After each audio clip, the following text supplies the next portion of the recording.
这个世界就是这样，很早的时候是战士将脑袋别在裤腰带上生活，现在他们也是。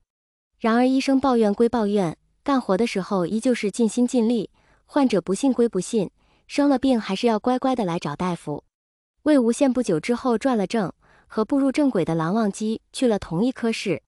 但他在医院的风评实在是两极分化的厉害，说他好的能把他夸上天，什么风神俊朗，嘴甜能干夸得天花乱坠，说他不好的那可真是看见他就心梗，牙尖嘴利臭不要脸也是一个个不重样的往他头上推。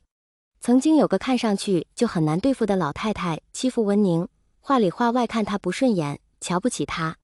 温情不在，温宁一个小结巴也不想多惹事，就干脆微笑沉默干活。可站在一旁的魏无羡看不下去了，他一边忙着手上的活，一边和温宁说话，表面上和他开着玩笑，可实际上指桑骂槐，直说那老太太是老巫婆，叫温宁宰相肚里能撑船，不要和小人计较。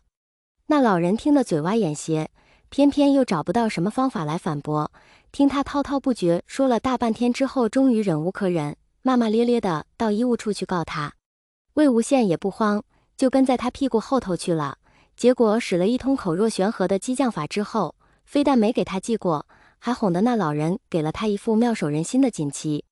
事后老太太越想越不对劲，越想越气，来医院找他查，可谁料还没骂两句，又差点被魏无羡一句无辜至极的你是谁给气死。至此之后再也没谁敢在魏无羡面前阴阳怪气了，为此他还得了个听上去很不错的混名对神。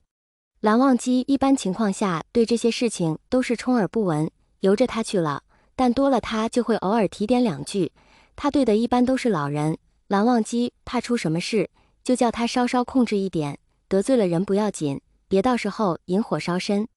魏无羡一般是打个哈哈再亲两下糊弄过去，实在糊弄不了就坐在他腿上，一边揽着他的脖子说我有分寸的，一边哄着他让他说心疼自己，闹得好不开心。然而结果就是晚上坐在腿上的被压在身下，毫无尊严的求饶。虽说两个人每天恩恩爱爱，视线一对上就是电光火石，但魏无羡还是不甘心自己被蓝忘机先表了白，他一直想找个机会找不回来，可谁料他命那么不好，每次不是有事就是临时出了差错。最成功的一次，两个人在办公室内就差一个完美的亲吻结尾了，结果突然撞上了来探班的蓝启仁，惊慌之下浪漫的点脚吻变成了颈部按摩。蓝忘机浅笑不语，魏无羡欲哭无泪，直到现在提起来还会痛心疾首。于是对神又变成了怨妇。小怨妇每天看着自己老公忙来忙去，自己有心想要帮忙，可无奈医院那群狗粮吃撑了的死活不让他俩凑到一起。魏无羡一闲下来就有人拉着他看手机打游戏，要不就到处找一些疑难杂症来跟他探讨，拒绝都拒绝不了。终于蓝忘机看不下去了，将自己一上午没亲热过的小媳妇从虎狼堆里拉到了办公室。魏无羡一怔，随后就笑他结了婚就变了一番模样，总是这么急，但这其实也怪不得他，认识谁跟自己刚结婚的对象三天两头的见不着面，好不容易有个机会搂搂抱抱，还要被别人打断，都不会好过到哪里去。可蓝忘机输就输在这张嘴上了，不会说话也不会辩解，只能任由这个平时喜欢挑逗别人猝不及防还要调戏他的人在头上戴一顶这么急的帽子，实在是委屈至极，但他也乐得如此，因为这样婚后小心思越发多的蓝某人就能光明正大的用嘴堵上对方粉嫩香甜的唇瓣了。这样的日子很累，却也很让人满足。然而好景不长，很快他们就遇到了真正的大劫难。全国爆发了疫情，传播速度极快，短短不到1个月，不少人就都感染了。各地的医疗资源都告了急，医护人员短缺，他们不得不上战场了。魏无羡和蓝忘机没有多想，在蓝曦臣前来通知他们的时候就异口同声做了决定。二人手牵着手，相视一笑，都在彼此眼中看到了信任与坚定。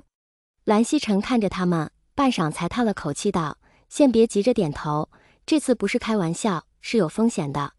蓝忘机一向言简意赅，他看向蓝曦臣，浅色的眼眸中满是坚定。他说：兄长，我们并未开玩笑。魏无羡也嘻嘻笑道：有风险又怎样，难道还能不去吗？当然可以，你们没有义务，这次的支援是自愿的。作为兄长，蓝曦臣最疼的就是他这个弟弟了。他面对着蓝忘机道：“忘机，你若是不想去，也不必勉强，没人会多说什么。”蓝忘机摇了摇头。魏无羡没想到他会这么说，心道这蓝家果然是护短的厉害。但他也知道，蓝湛下了决定的事，几乎是不可能改变的。于是魏无羡笑道：“他们当然不敢多说什么了，但是大哥，我和蓝湛的决定你是知道的，不会改了。就算是增长经验也好，也能算得上是一种老来谈资。”他说的轻松，不知道的大概还以为是要他们出去探险。蓝曦臣叹了口气，虽然已经清楚答案，却还是要再问一遍道：“这次是真的危险，生命危险，你们真的考虑好了？”蓝忘机知道蓝曦臣是担心自己，却依旧坚定道：“若是换了兄长，也一定会做同样的选择的。”魏无羡最擅长宽慰人，与蓝忘机一唱一和道：“是啊，大哥，你就不用再劝了，我和蓝湛会注意的。”蓝曦臣见实在劝不动，只能拿出那一张已经签满了人名的志愿书，沉默着交给他们。魏无羡看着乐了，居然这么多人呐！那我们就更得去了不是？蓝忘机捏捏他的指节道：“是。”蓝曦臣点了点头，任他们签上了自己的名字，然后在名字上按下鲜红的指印。那我们回去准备准备吧。魏无羡牵着蓝忘机的手，满眼的星辰笑意。